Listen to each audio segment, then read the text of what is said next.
Greetings, petrolheads. Welcome back to Car Mechanic Simulator 2015. Now, first of all, I'm gonna use this, move this thing to a parking space.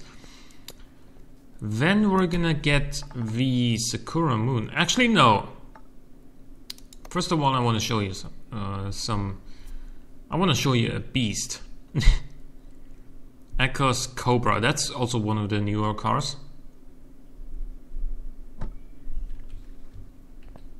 There you go. Yes, that's a sort of Dodge Viper lookalike. Would you hazard to guess how much power this thing makes? If I tell you that the stock car makes 600 horsepower.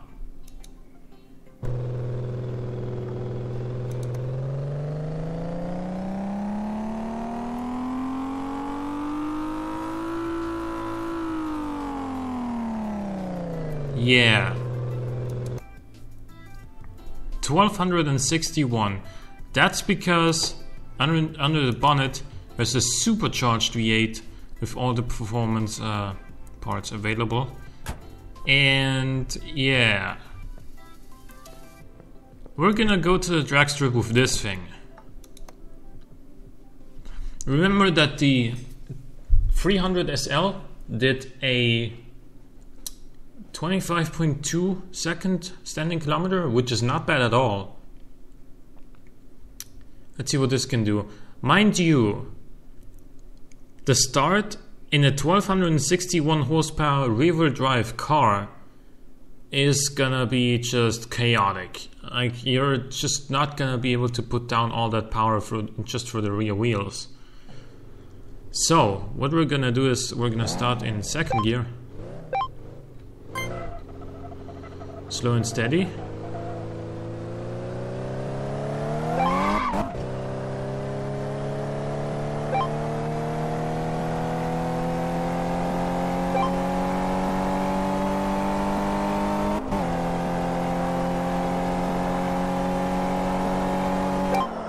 That's a 20.9. I've done better though. I don't know why with all modern rear-wheel drive cars, you know, once you've completed the full standing kilometer, the game takes control of you and just slows you down. I don't know why with all modern rear-wheel drive cars, that'll just result in a spin and in a crash. Like, can't you just brake in a straight line, please?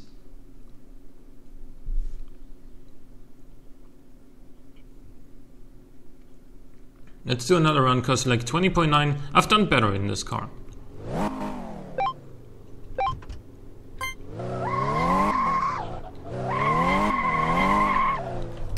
Even in second gear, when you set off at like least possible RPM, it'll spin its wheels like crazy.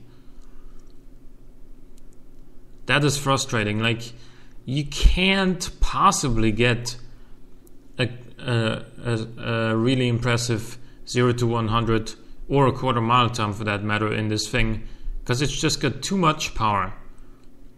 However, after a quarter mile, this thing just absolutely destroys everything.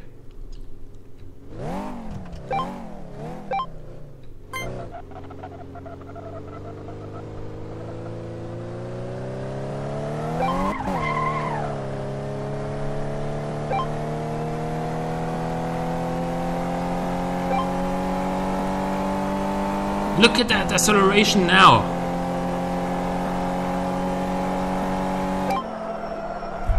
There's another 20.9.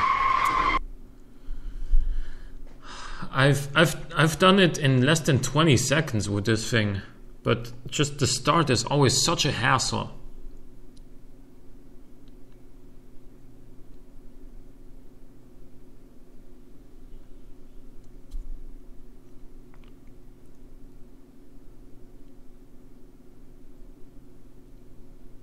And the loading times, of course.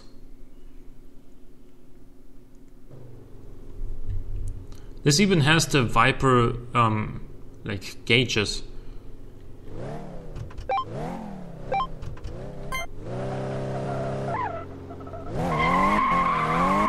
Okay, that doesn't work. Set it off in third gear to avoid the wheel spin, then shifting back into second for more acceleration. No, that doesn't work.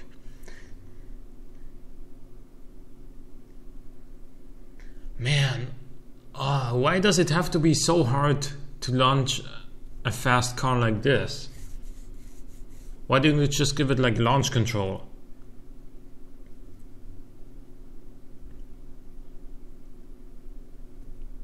Or better tires for the drag strip, for that matter.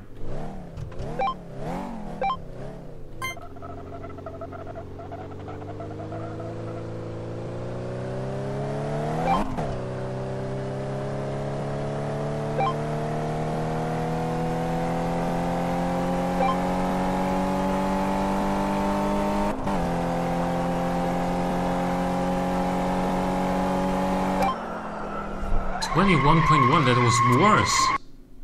A 6-second 0 to 100 time from a 1261 horsepower car. I mean, come on.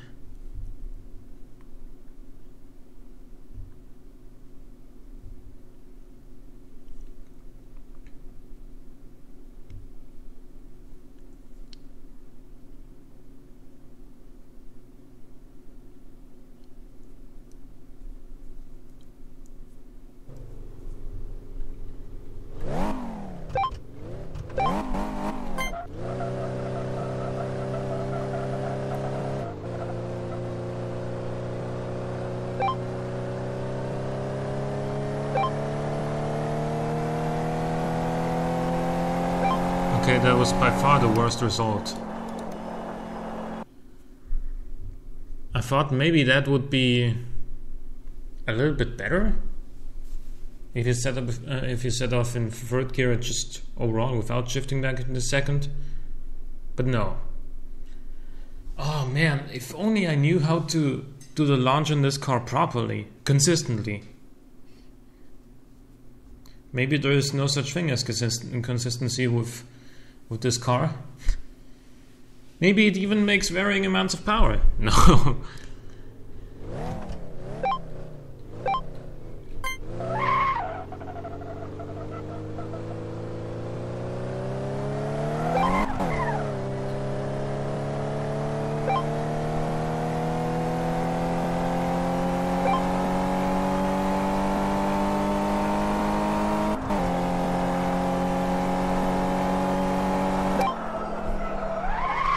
.9 again. I've done it in 19.5 in this thing. I want to get closer to that. I've also somehow managed to do a 4.3 second 0 to 100 run in this car, but again, I don't know how I did that. I'm pretty sure I didn't start at higher RPMs in second gear, because that's just a recipe for disaster in this thing.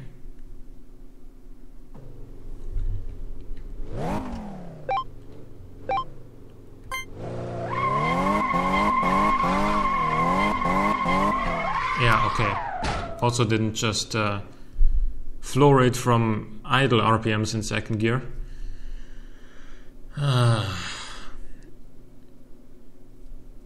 What do you do?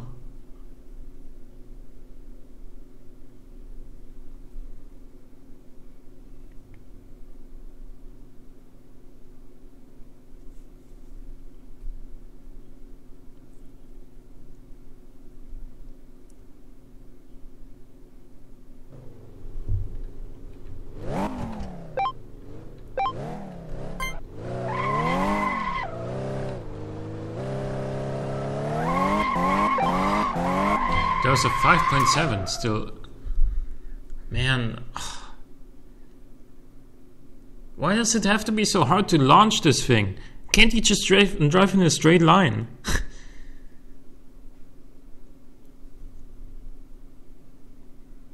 How hard can it be to drive in a straight line? I know, famous last words.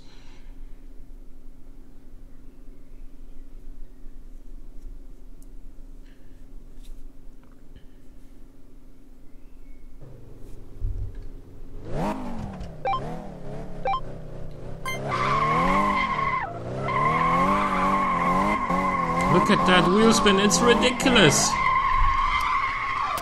Didn't even get to 100 kilometers an hour in all that time.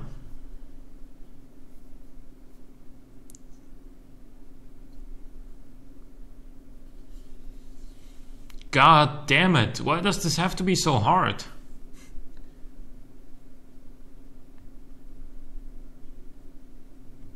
And why do I always have to wait 100 years for this to load up again? When I only went like 10 meters before spinning off.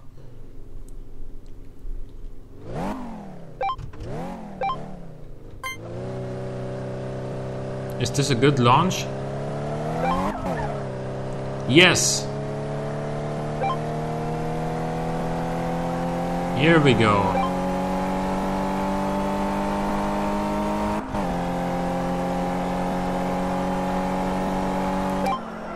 $19.5 and then crashing off and dying probably.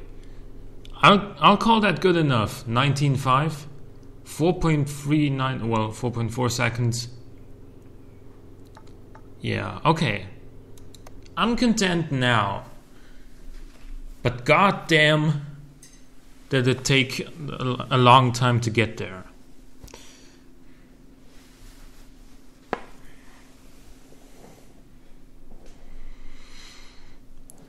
Okay, now we've seen that the rear-wheel drive just can't put the power down when you have a lot of it. And front-wheel drive can't either. There's no front-wheel drive car that can even get to like 500 horsepower or something in this game. So, well. Gonna go to parking now, but I'm gonna show you one more thing right here.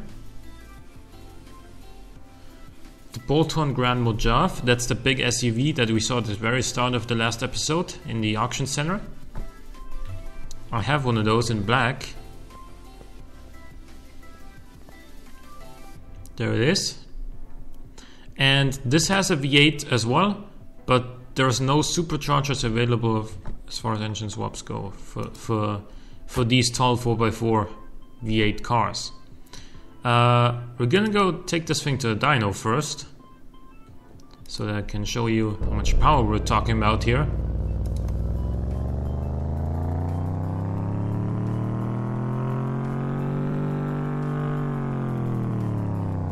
Yep, 743 horsepower. Thanks to tuning and then also ECU modifications. Now we're gonna take this to the drag strip.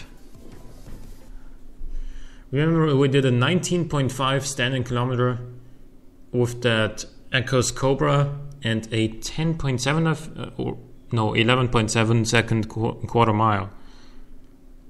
Also crazy to think that like quarter mile takes 11.7 seconds, and then just less than 8 seconds after that you have a full kilometer. Damn, that's amazingly fast. Outrageous is what that is. This of course does have all-wheel drive.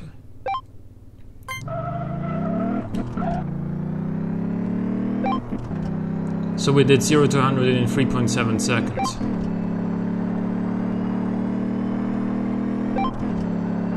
And a quarter mile faster than that 1260 horsepower Ecos Cobra. And a 20.4 1000 meter time, which is faster than we did in the Cobra in most attempt, except for the last one. But this is easy, man. This is just really, really easy to launch. Of course, because of its all-wheel drive. We're gonna do one more run, because it is actually even quicker if you launch it at higher RPMs.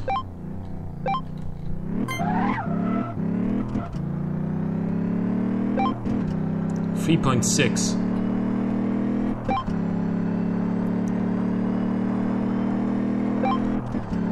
11.3 second quarter mile time.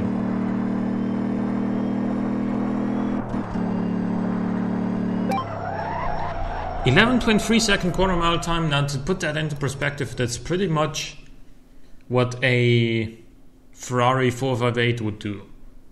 That's how quick this SUV is. It's just crazy to think of.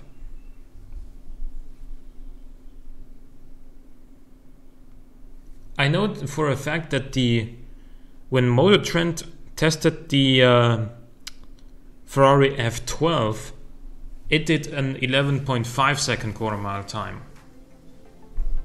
So yeah, this thing is quicker over the quarter mile than a Ferrari F12, which has a 740 horsepower V12. So very similar amount of power, but the Ferrari is lighter. And again, this thing has all-wheel drive, so it can put the power down really, really well. Yeah, okay. Let's see what else we got going on. We got a...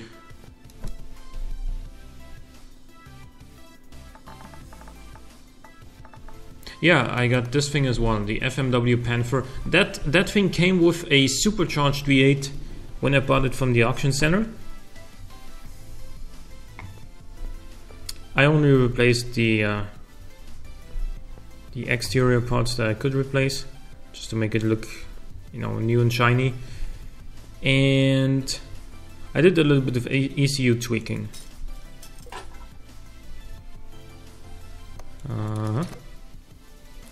Let's see how much. Only 2.5%. So we can go to the dyno and tweak that some more. First of all, let's see how much power it's making right now.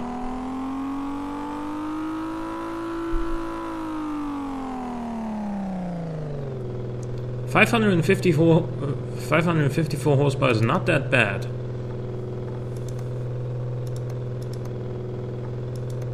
Use this, increase this. 14%. Yeah, I'll take that. Let's see how much we're making now.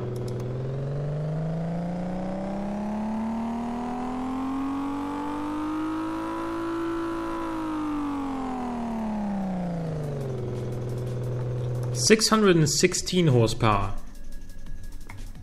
Are we gonna be able to put this down to the ground? Let's find out. And how quick is it if it does put the power down?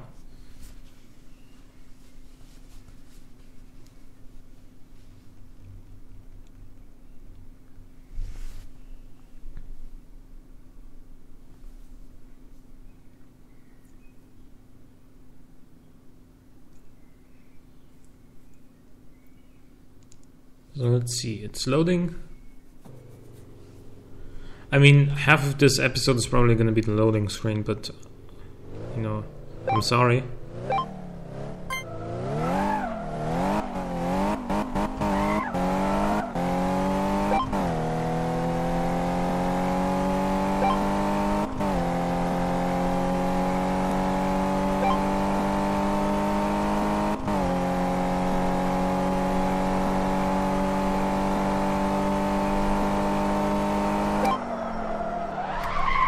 $22.5, you can do better than that, I think. What if we started in second gear in this thing? It shouldn't result in much wheel spin. Because remember, yes, it is rear-wheel drive, but we have half as much power as that Ecos Cobra. So 0 to 100 should be pretty quick if it does have enough torque to, you know, pull out of the hole that pull out of the RPM hole that we're gonna put it in.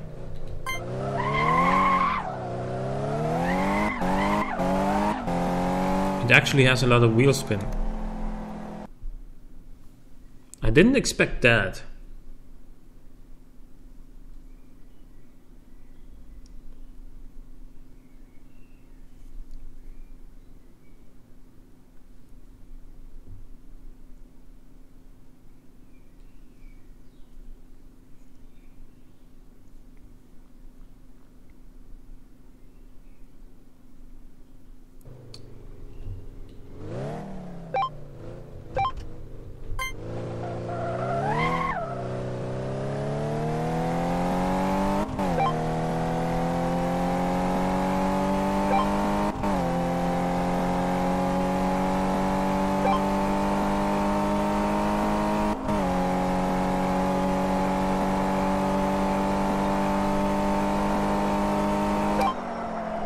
22.4. Look at that, and we're just going off again and crashing. Why that happens is beyond me, but you know, I can't really change it.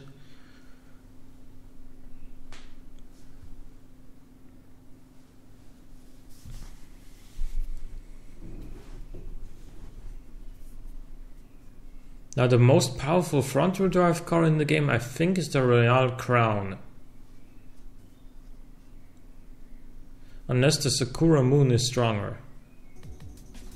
We'll see.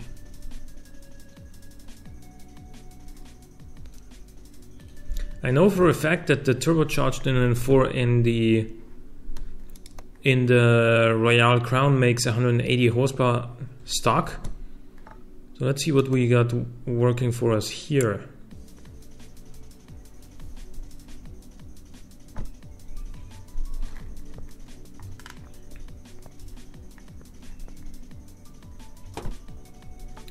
Oh,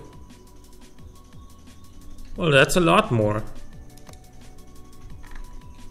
Do you have the turbo? You do. You know what, let's just swap it. This costs 11,900, that's okay. But you get an entirely new engine. So it will cost 3,000, yeah, sure. Now we have an engine that consists entirely of 100% parts.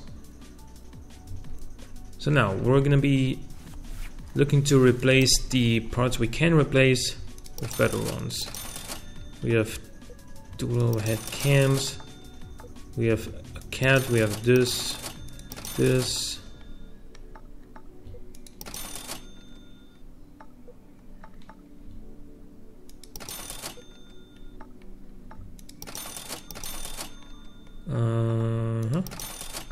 Fuel filter, fuel pump, fuel rail.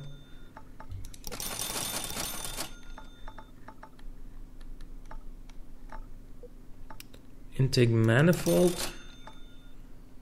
Then a middle muffler, I think, as well, 4 pistons. A power steering pump adds power. I didn't know that.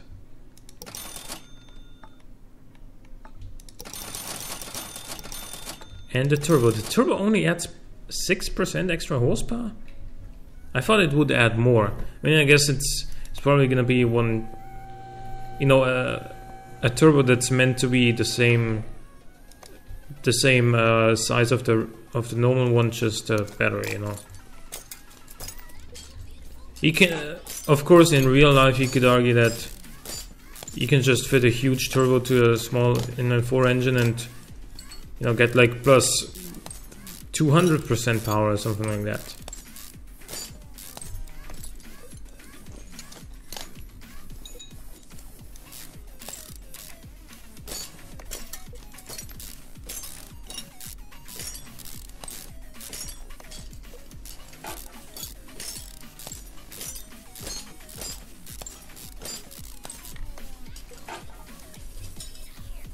Not gonna worry about restoring the rest of the car yet. We can do that tomorrow.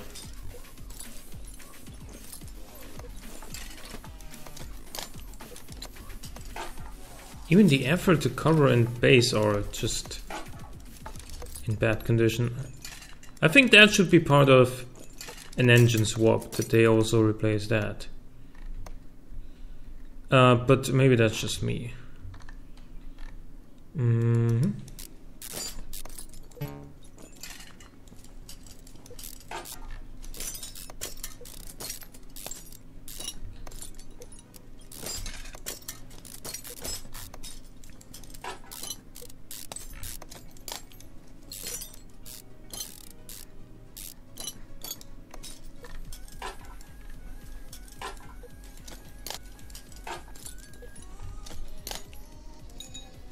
So yeah, we're basically gonna completely disassemble this engine and then put it back together. The only difference from normally is that we don't need to buy new parts.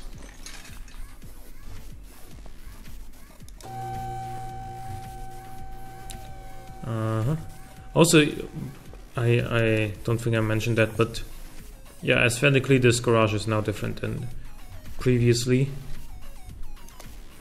It has been in a previous episode as well, in the last episode as well, but you know, just to point it out, it is now different from what it was in the series that I had going on before I abandoned it for a while. So we need to get rid of this oil pan. Need to get rid of this.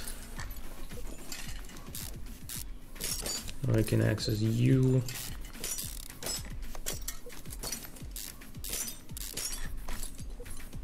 Then catalytic converter, little muffler, exhaust pipe, rear muffler.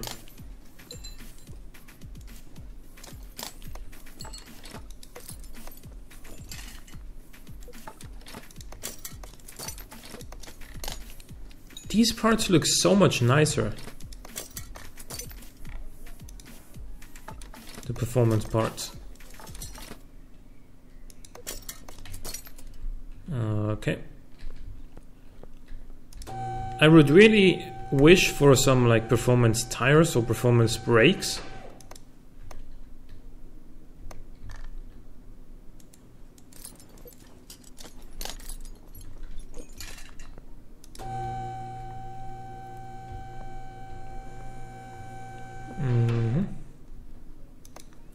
So now we're gonna go here.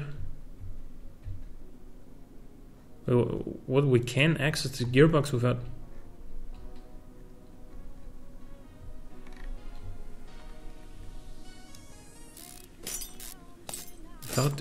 taking off the drive shaft or the front drive shaft or the front drive axle?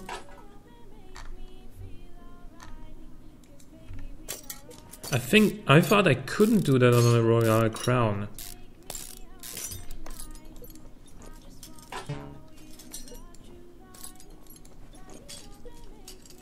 Why did I take out the crankshaft?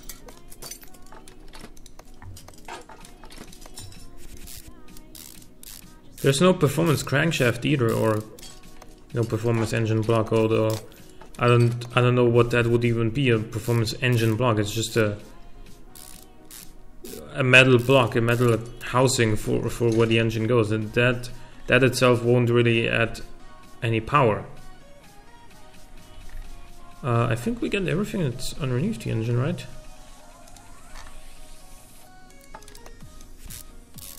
Well, we're gonna have to lift it up again anyway, because we're gonna have to fit the oil pan before we fit new oil.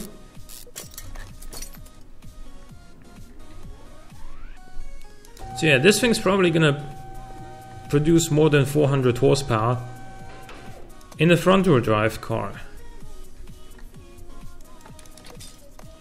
No. Not the old pistons, the new ones. Although these 100% ones are probably also new, but you know, you get the idea. I want the performance pistons in there. The fuel filter has been replaced with the engine swap. That's interesting.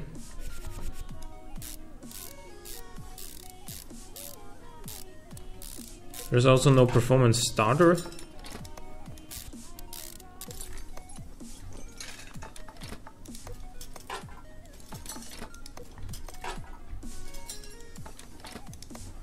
Yeah, there's no performance engine head cover because it's just a plastic cover.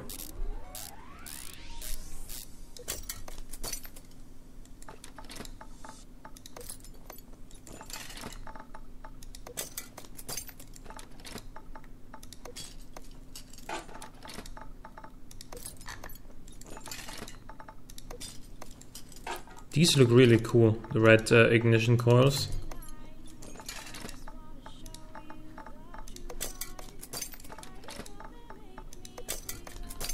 Okay, then this one, then this one.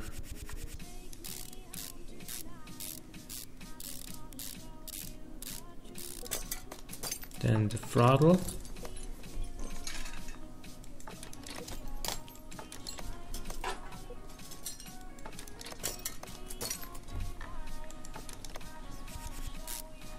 Okay.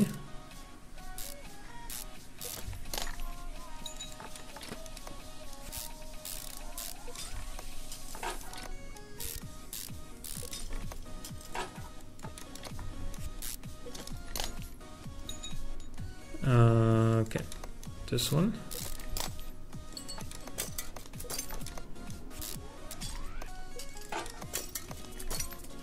Right. Let me go over here. Look at those welds.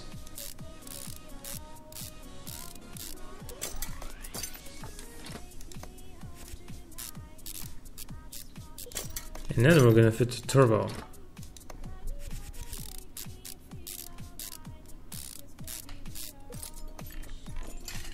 Right. Did we forget anything?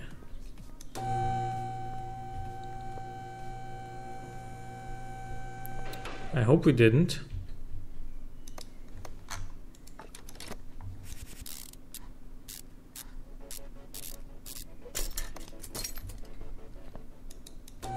Obviously, we're still gonna have to put oil into this thing.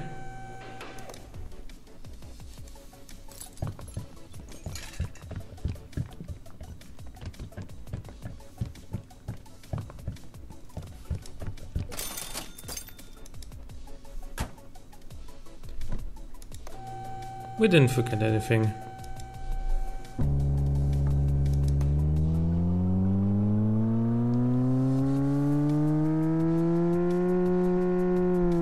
$427 horsepower.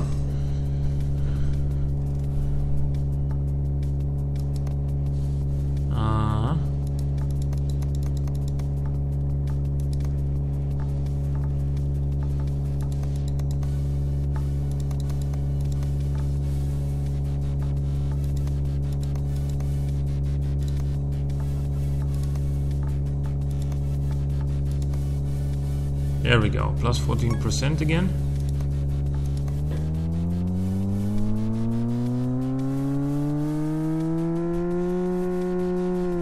Okay, 467 horsepower is what we're working with now. And we're gonna take this guy to a drag strip as well. See how quick this thing can be. 467 horsepower front wheel drive car, man, I'd be terrified to drive that in real life. Because as soon as you enter the corner and touch the throttle, you're gonna go straight on. Unless you have a great diff. But actually, I haven't seen a differential on any of these cars in the game.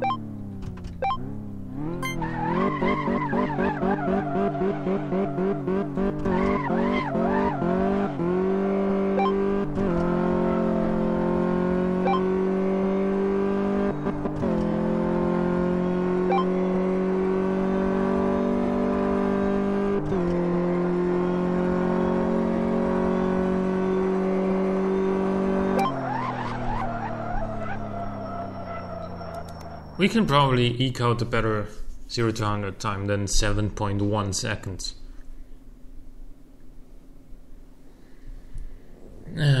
Well.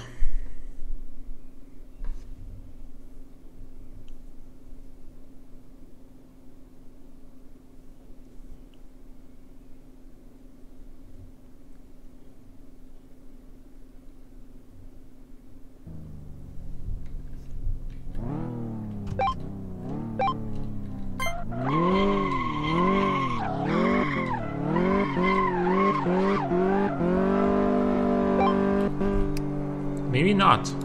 We're getting so much wheel spin even when setting off in second gear. That's ridiculous.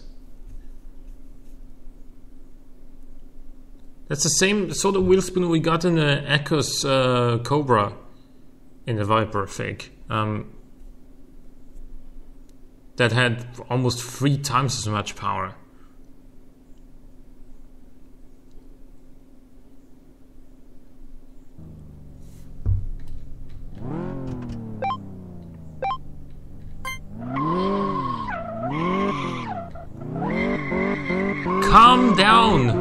God damn it! What does this thing have for front tires? Donuts? I mean...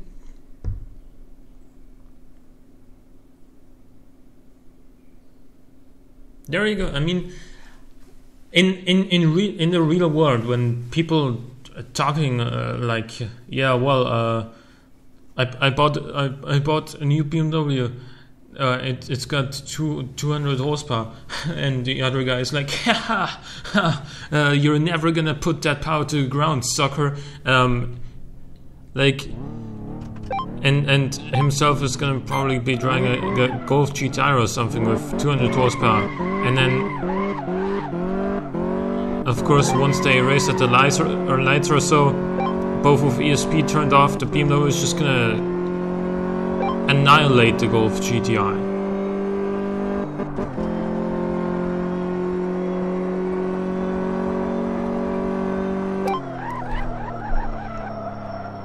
Well, this thing just sucks.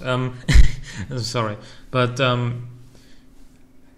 point I was trying to make is like, you've seen, you can at least name a few rear-wheel drive cars that have more than 500 or 600 horsepower, and how many front-wheel drive cars are there with that much power?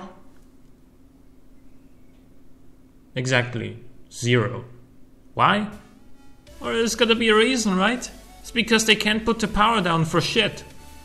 At some point, you just can't put the power down anymore at all with front-wheel drive. It's impossible. And this thing is one of those. This thing is, you know, probably like 1.5 tons or so of proof for that. So, hope you guys enjoyed this episode. Leave a like or a comment if you did. Thank you for watching.